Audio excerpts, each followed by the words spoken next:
Bienvenue une fois de plus sur notre chaîne d'information en temps réel Africa News. Nous vous remercions d'être de plus en plus nombreux à nous suivre. Si vous êtes nouveau, abonnez-vous aussi et activez la cloche de notification pour ne plus manquer nos prochaines publications. On commence. Mali, plus de 132 civils tués dans le cercle de Bankas par les hommes de Amadou Kounfa. Selon un communiqué du gouvernement de transition, plusieurs dizaines de civils ont été tués le week-end passé dans une série d'attaques terroristes dans le centre du pays. Le gouvernement de la République du Mali a le profond regret d'informer que les paisibles citoyens des villages de Dialassagou, Dianweli et de Sagou et environ dans le cercle de Bankas ont fait l'objet d'attaques terroristes lâches et barbares dans la nuit du 18 au 19 juin 2022, a informé le ministre porte-parole du gouvernement dans ce communiqué.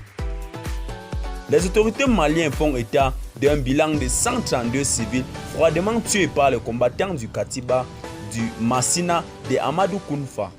Le communiqué annonce que plusieurs auteurs de crimes ignobles ont été formellement identifiés. Le gouvernement condamne avec la dernière rigueur cette énième attaque contre les populations civiles et rassure que des dispositions ont été prises pour rechercher et traduire les auteurs de ces actes criminels devant la justice. Les images largement partagées sur les réseaux sociaux montrent les boutiques, les habitations, les engins à deux roues et des véhicules complètement calcinés. Le gouvernement a dépêché ce lundi plusieurs ministres sur les lieux des attaques pour témoigner la solidarité de la nation aux victimes.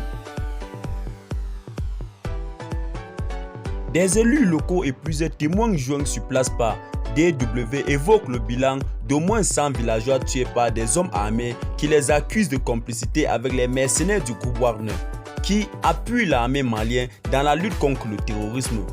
Tout a commencé dans la journée de samedi lorsque des groupes armés sont arrivés dans le village de Dialassogou, Dessagou et Dianweli pour incendier les boutiques et assassiner les villageois accusés de complicité avec les éléments du groupe russe Wagner. Des témoins joints dans la région par DW rapportent que des attaques visant d'autres localités se sont poursuivies encore ce lundi matin, provoquant la fuite des civils, nous explique ce témoin qui souhaite rester anonyme. Même ce matin, le village de Dungouma est sous le feu. Nos parents sont en train de fuir car ils ont peur que leur village soit prochain qui sera attaqué par des groupes armés. Or, les deux villages ne sont qu'à 5 km de la région de Bandiagara, un chef-lieu devenu une zone militaire. Le chef d'état-major général de l'opération Maliko, lancée par les forces armées maliennes, a récemment reconnu que le nombre de soldats déployés dans la région est en nombre restreint. Une présence insuffisante qui profite aux groupes armés, déplore Ali Diara, dont l'un des frères a été enlevé par des djihadistes. C'est très complexe, nous aimerions bien vous en dire plus, mais moi qui vous parle en ce moment, nous avons nos frères qui sont entre les mains de ces ravisseurs. Et donc, ce n'est pas facile de parler parce que l'on ne sait pas qui est qui et qui fait quoi en ce moment.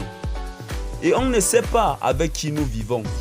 Plusieurs responsables maliens ont confirmé ces attaques sur les réseaux sociaux sans pourtant donner le bilan précis. Pour sa part, la mission militaire des Nations Unies pour la stabilisation du Mali, MINUSMA, a écrit sur son compte Twitter être préoccupé par des informations faisant état d'attaques contre des civils dans la région de Bandiagara perpétrées par des groupes extrémistes. Eh bien les amis, c'est ici que nos blocs d'informations s'achèvent. N'hésitez pas à vous abonner à la chaîne et d'activer la cloche de notification pour ne plus manquer nos prochaines vidéos. Bye bye.